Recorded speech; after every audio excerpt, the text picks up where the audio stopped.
বিশ্বের যা কিছু সৃষ্টি, মহান সৃষ্টি, চিরকল্যাণকর, অর্ধেক তার করিয়াছেন, আমি অর্ধেক তার নন। জাতীয় মহিলা সংস্থা প্রশিক্ষণ দেয়। আমরা দেখলাম এখানে e-commerce, beautification, catering, fashion designing, tailoring, বিভিন্ন ক্যাটাগরিতে তারা প্রশিক্ষণ দিচ্ছে। এছাড়াও আমাদের আরো বিভিন্ন সংস্থা, ধরেন হচ্ছে আমাদের মহিলা বিষয় অধিদপ্তর, আমাদের যুব উন্নয়ন অধিদপ্তর, এছাড়াও আমাদের আরো বিভিন্ন এনজিওরা, তারা কিন্তু আমাদের এই নারীদেরকে প্রশিক্ষণ দিচ্ছে এবং দিয়ে যাচ্ছে। আপনাকে উদ্যোক্তা হতে গেলে শুধু আমি প্রশিক্ষণ দিলাম, সরকার প্রশিক্ষণ দিল, কোনো সংস্থা প্রশিক্ষণ দিল, এটুকুই যথেষ্ট নয়। দরকার হচ্ছে আপনার দৃঢ় মনোবল, আন্তরিকতা, চেষ্টা এবং মানসিকতা। আপনার চেষ্টাই শুধু করে আপনাকে সফলতার একদম সেই দূর করে পৌঁছে দেবে। আপনি, আমি যেই হয়ে না কেন, আপনাকে আমি যতই প্যাট্রোনাইজ করি না কেন, আপনার নিজের যদি চেষ্টা না থাকে তাহলে কিন্তু সেটা সফল না। সুন্দর আগামীর জন্য সফল একটি বাংলাদেশ করতে চাই, তাহলে কিন্তু আমাদের এই নারীদেরকে কি করতে হবে? সক্ষম করতে হবে। তাদের সক্ষম করার জন্য আমরা যে উদ্যোগ, সরকার বিভিন্ন উদ্যোগ নিয়েছে, সেগুলো কিন্তু সফল বাস্তবায়ন করতে হবে।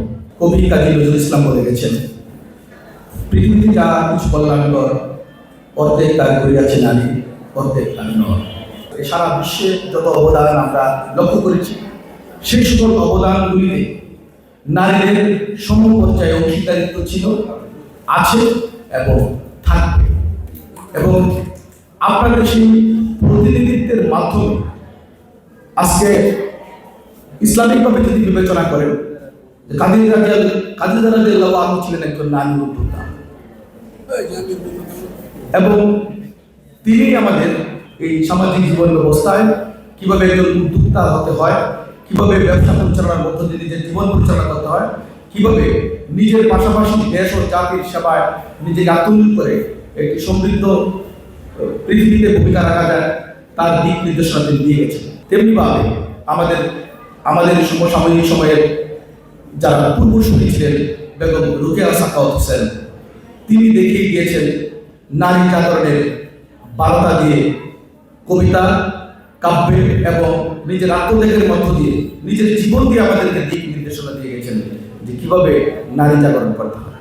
বিভিন্ন সময় আমরা দেখেছি দীর্ঘ সময়ের নারীর ক্ষমতায়ন, নেতৃত্ব, এবং আমরা নেত্রকোনা জেলায় এমন একটি উৎকৃষ্ট উদাহরণ, যেখানে বনানী বিশ্বাসের মতো একজন সর্বোচ্চ অভিভাবক আমাদের আছেন, যিনি একজন নারী। এর চেয়ে বড় বেশি আত্মবিশ্বাস, এর চেয়ে বেশি কনফিডেন্স আপনাদের আর কি হতে পারে?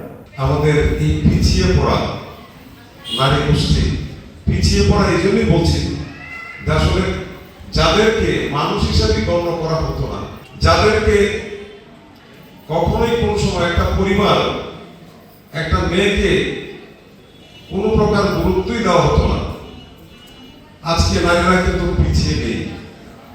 প্রতিটা নারী এখন সে আত্মমর্যাদা নিয়ে সগৌরবে মাথা উঁচু করে আজকে সমাজে আসতে দাঁড়িয়েছে বিভিন্ন স্তরে স্তরে। আজকে আমরা যখন বিভিন্ন আয়োজনে যখন আমরা যখন উপস্থিত থাকি, তখন মনে হয় অনেক সময় যে আসলে আস্তে আস্তে ছেলেদের উঠা করতে হবে মনে হয়। কারণ ইসলামিক ফাউন্ডেশনে যখন আমরা বিভিন্ন প্রতিযোগীরা অংশ নেয়, শিশু একাডেমিতে যখন বিভিন্ন প্রতিযোগিতা অংশ নেয়, জাতীয় বিভিন্ন প্রতিযোগিতায় যে সমস্ত শিক্ষার্থীরা অংশ নেয়, তখন দেখা যায় আসলে প্রত্যেকটি প্রথম, দ্বিতীয়, তৃতীয় স্থান এই নারী শিক্ষার্থীরাই তারা বিজয় অর্জন করে।